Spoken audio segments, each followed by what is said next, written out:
तो दोस्तों, अब हम समझते हैं मेले का ऊट निबंध श्री बाल मुकुंद गुप्त द्वारा जो लिखा गया है उसका दूसरा भाग।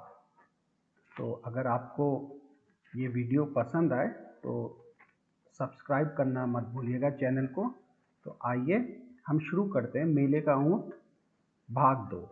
तो अभी तक आपने पढ़ा कि किस प्रकार जो लेखक हैं वो एक पत्र लिख रहे हैं संपादक को, जिसमें वो एक मेले का जिक्र करते हुए, एक मोहन मेले का जिक्र करते हुए संपादक से बात कर रहे हैं कि कैसे उन्होंने वहाँ दुनिया भर की बाकी चीज़ें तो देख ली, लेकिन जो चीज़ उन्हें देखनी चाहिए थी अपनी गिद्ध दृष्टि से, एक संपादक की गिद्ध दृष्टि से, उस चीज़ को वो वहाँ देख नहीं पाए। वो कैसे नहीं देख पाए कि वहाँ एक ऊँट भी लाया गया है, एक ऊँट भी लाया गया है और मारवाड़ के लोग, राजस्थान के लोग, जो आज के लोग हैं, जो आधुनिक सभ्यता को मानने वाले लोग हैं, उस ऊँट को पहचान नहीं पा रहे हैं। ये कलकत्ते में ये मेला लगा हुआ है और जो मेले वाले हैं वो लोगों को दिखाने के लिए एक ऊँट भी वहाँ लाए हुए हैं, क्योंकि कलकत्ते में तो ऊँट एक तरह से दुर्लभ ही है, राजस्थान का ये एक प्राणी है और कैसे राजस्थान की मिट्टी से जुड़ा हुआ है, कैसे इसको रेगिस्तान का जहाज कहा गया है। और जो मारवाड़ी लोग हैं उनके तो मतलब जो जीवन है उसमें एक ऊँट का महत्वपूर्ण योगदान है। तो इनका बहुत पुराना रिश्ता चला आ रहा है। ऊँट ने बहुत सेवा की है मारवाड़ियों की, राजस्थान की, चाहे पुराने समय में पानी लाना हो, उनको अपनी पीठ में बैठा के दूर दूर तक ले जाना हो, उनके खेत भी जोतने हो। तो ऊँट के बिना मारवाड़ और राजस्थान की कल्पना करना ही बेईमानी है। तो लेकिन जो ये आज की पीढ़ी है, जो आज के वहाँ मारवाड़ी लोग आधुनिक बड़ी बड़ी कारों में वहाँ आ रखे हैं उस मेले को घूमने के लिए, वो उस ऊँट को पहचान नहीं पा रहे। ऊँट को बड़ा दुख होता है ये सब देखकर। तभी ऊँट उन लोगों को बताता है कि कैसे मैं तुम्हारा ही एक पुराने बाप दादाओं के ज़माने का हूँ। तुम्हारे तो हालांकि पिता भी मुझे नहीं जानते होंगे, अगर मेरे बारे में जानना है तो आप अपने दादाओं से पूछो। तो वो बात कर रहा है मारवाड़ियों के साथ ऊँट। तो और जो लेखक है वो भांग के नशे में चूर ये वार्तालाप को समझने की कोशिश कर रहे हैं। तो आज हम शुरू करते हैं अब आगे। तो ऊँट कह रहा है मारवाड़ियों से कि जो तुम लाए गए हो, जो तुम आए हो मारवाड़ से और ये कलकत्ते, ये किसी ट्रेन में बैठ के नहीं आए हैं, क्योंकि 50 साल पहले रेल चलती कहाँ थी। ये 1901 में ये पत्र, ये निबंध लिखा गया है। ठीक है, तो आप कल्पना कर सकते हैं उस समय की स्थिति कैसी रही होगी। तो ऊँट कह रहा है उन मारवाड़ियों से जो उसे बड़े आश्चर्य से देख रहे हैं। ये तो वही चीज़ हो गई ना जो भविष्य में हमारी पीढ़ियाँ गाय को नहीं पहचान पाएंगी। वो कभी गाय चलती हुई दिख गई तो बड़ा आश्चर्य होगा, जिसका दूध पी के सब बड़े हुए हैं। ठीक है, तो इसी प्रकार ऊँट बात कर रहा है। तो वो बता रहा है, उन लोगों पे व्यंग कर रहा है कि अरे आज से 50 साल पहले रेलें तो होती नहीं थी, मैंने ही अपनी इस पीठ में आपके पूर्वजों को ढोया है, मारवाड़ से मिर्जापुर और मिर्जापुर से रानीगंज। कहने का मतलब है कि मैं ही एक यातायात का साधन हुआ करता था और तुम्हारे जो पिता थे, जो तुम्हारे घर की स्त्रियां थी, बड़े गौरव से मेरी पीठ पर बैठती थी और मेरी पीठ को एक पालकी समझती थी, एक महारानी की तरह वो मेरी सवारी का आनंद उठाती थी और मैं सदा तुम्हारे दरवाजे पर हाजिर रहता था सेवा के लिए मारवाड़ में। पर यहाँ वो मौका कहाँ है? ठीक है, यहाँ वो मौका कहाँ है? अब तो समय बदल गया, तुम आधुनिक चकाचौंध में अपनी जड़ें भूल चुके हो, अपनी पुरानी रस्में, अपने पुराने संस्कार मुझे भूल चुके हो अब। तो मैं इस मेले में तुम्हें देखकर ही अपनी आंखें ठंडी कर रहा हूँ, शीतल कर रहा हूँ, मतलब ठंडी कर रहा हूँ, क्योंकि मेरे मन में तुम्हारे लिए अभी वही वात्सल्य है। वात्सल्य का अर्थ है ममता, प्रेम। मेरा वात्सल्य कभी नहीं घट सकता तुम्हारे लिए, घटेगा भी कैसे?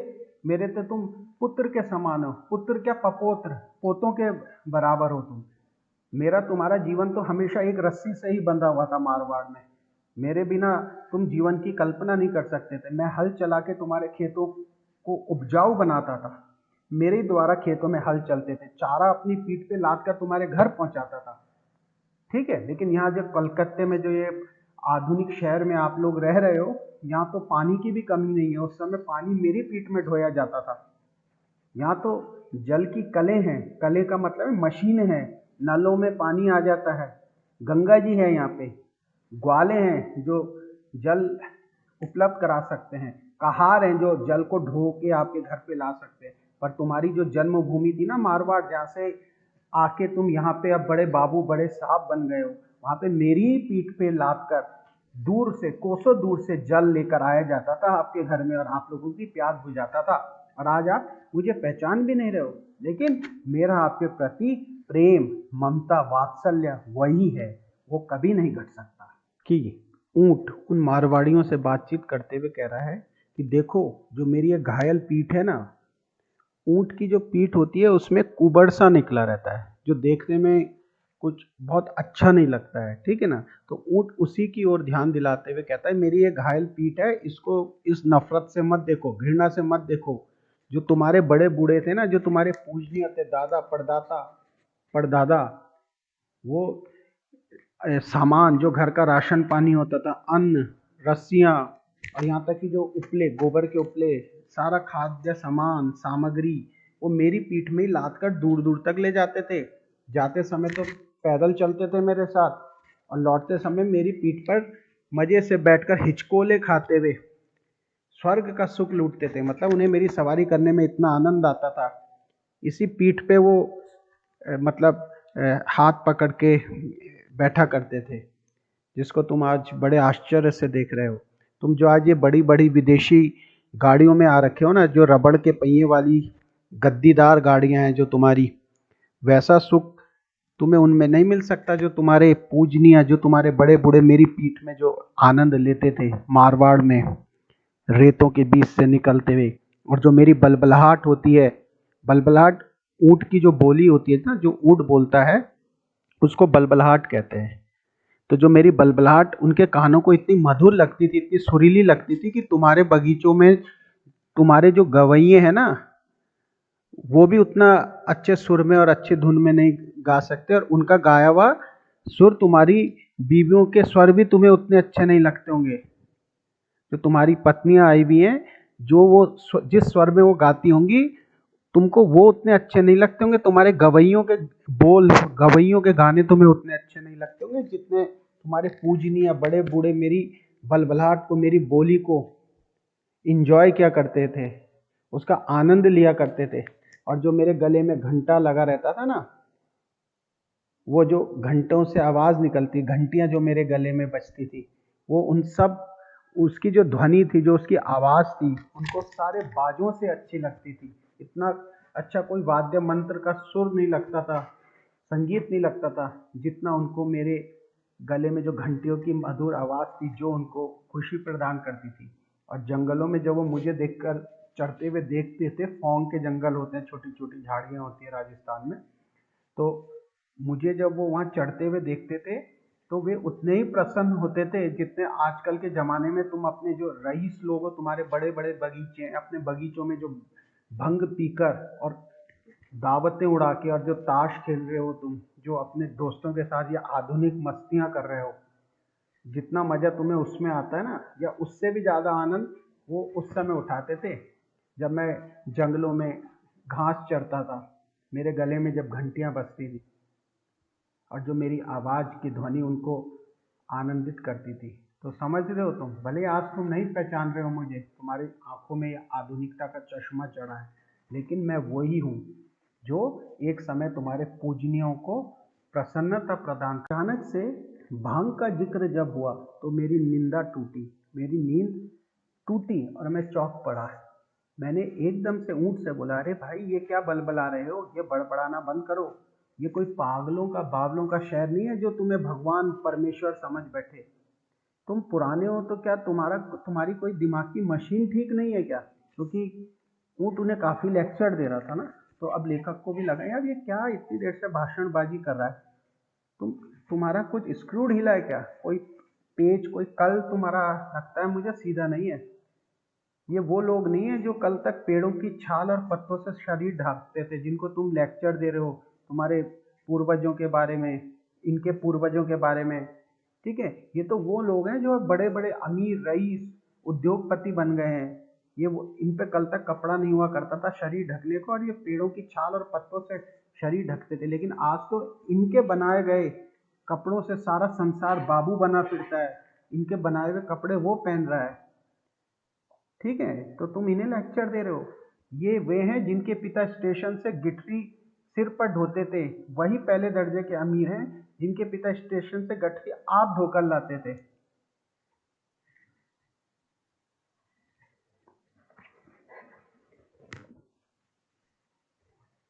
अचानक से भंग की जो बुराई है या भांग का जिक्र सुनकर मैं एकदम नींद से चौंक उठा। मैंने ऊँट से कहा, भाई ऊँट भाई, अब तो ये बलबलाना बंद कर, ये लेक्चरबाजी भाषणबाजी बंद कर, ये कोई पागलों का बावलों का शहर नहीं है जो तुझे परमेश्वर समझे। तुम तो यार पुरानी पुरानी बातें कर रहे हो, क्यों इन मारवाड़ियों को इतना उपदेश दे रहे हो? लगता है तुम्हारा कोई स्क्रू ढीला हो गया है, कोई कल तुम्हारा खराब हो गया है। अब तुम इन्हें बड़ी बड़ी लेक्चर दे रहे हो। ये अमीर लोग हो चुके हैं, अब ये वो कल के मारवाड़ी नहीं है, कल की पीढ़ी नहीं है जिनके पास बनाए हुए जिनके पास शरीर ढकने के लिए कपड़े नहीं होते थे और पेड़ों की छाल और पत्तों से ये शरीर ढांपते थे। अब तो इनके बनाए हुए कपड़ों को दुनिया पहन रही है, सारा संसार पहन रहा है। अब ये वो भी नहीं है जिनके पिता सर से रेलवे स्टेशन से खुद ही गठरी धोते थे।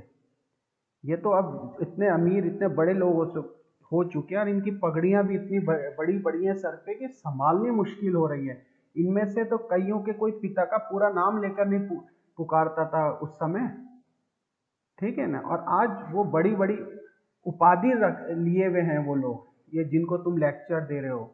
अब यही जमाना है, लेकिन जो ऊँट में चढ़ रहा है वो तो सदा ही ऊँट पे चढ़े, ये कुछ बात नहीं है, ठीक है। तो आप समझ गए होंगे इस जो कहानी का भावार्थ है। तो यही लेखक यहाँ कहना चाह रहे हैं कि जो पीढ़ी हमारी है, आजकल की जो पीढ़ी है, वो आधुनिकता की दौड़ में इतनी आगे जा चुकी है कि वो अपनी जड़ों से दूर होती जा रही है, अपनी सच्चाई भूल गई है कि हम क्या थे। अगर हमने तरक्की कर ली है तो हम अपना अतीत क्यों भूल रहे हैं? तो ऊँट के माध्यम से ये व्यंग है।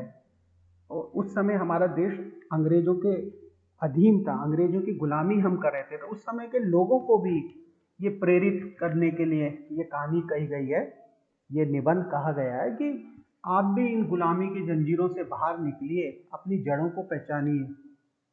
तो यही लेखक यहाँ पे कहना चाह रहे हैं।